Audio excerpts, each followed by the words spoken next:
রাজ চক্রবর্তী এবং শুভশ্রী গাঙ্গুলিকে নিয়ে কিন্তু আরেকটা চাঞ্চল্যকর তথ্য আমাদের সামনে উঠে এসেছে। নমস্কার, আমি প্রদীপ্ত।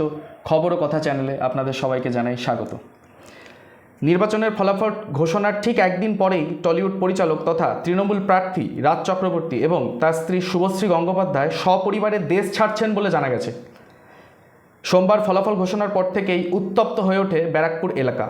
পরাজয় নিশ্চিত হওয়ার পর গণনা কেন্দ্রের বাইরে রাজ চক্রবর্তীকে বিরোধী দলের সমর্থকদের বিক্ষোভের মুখে পড়তে হয়। তিনি যখন কেন্দ্র থেকে বেরিয়ে যাচ্ছিলেন তখন তাকে লক্ষ্য করে চোর চোর স্লোগান দেওয়া হয় এবং অভিযোগ ওঠে যে তাকে লক্ষ্য করে পচা ডিম ও কাদা ছোড়া হয়েছে, যার ভিডিও কিন্তু সোশ্যাল মিডিয়ায় আমাদের সামনে এসেছে। এই ঘটনার ঠিক 24 ঘন্টার মধ্যেই কলকাতা বিমানবন্দরে দেখা যায় রাজ, শুভশ্রী এবং তাদের সন্তান ইউভানকে।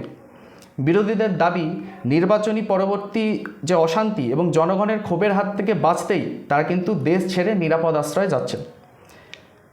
সোশ্যাল মিডিয়ায় এমন খবরও ছড়িয়েছে যে রাজের বাড়িতে নাকি উত্তেজিত জনতা হামলা চালিয়েছিল, যদিও প্রশাসনের পক্ষ থেকে এর কোনো আনুষ্ঠানিক নিশ্চিতকরণ কিন্তু পাওয়া যায়নি। বর্তমানে তারকা দম্পতি কোথায় যাচ্ছেন বা কবে ফিরবেন সে বিষয়ে কিন্তু কঠোর গোপনীয়তা বজায় রাখা হয়েছে। বিধায়ক পদ হারানোর পরে রাজ চক্রবর্তীর রাজনৈতিক ভবিষ্যৎ এখন একটা বড়সড় প্রশ্নের মুখে পড়েছে। পরাজয়ের গ্লানি আর জনগণের ক্ষোভের মাঝে রাজ শুভশ্রীর এই বিদেশ যাত্রায় টলিপাড়ায় কিন্তু ব্যাপক একটা আলোচনা সৃষ্টি হয়েছে।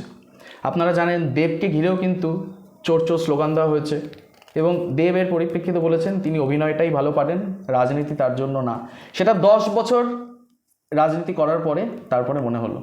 যাই হোক, টলিপাড়ায় কী হতে চলেছে, টলিপাড়ার ভবিষ্যৎ কী, এ নিয়ে আমরা ভবিষ্যতে আরও প্রতিবেদন নিশ্চয়ই করব। প্রত্যেক দিনের খবর নিয়মিত পেতে সাবস্ক্রাইব করুন আমাদের চ্যানেলটিকে। নমস্কার।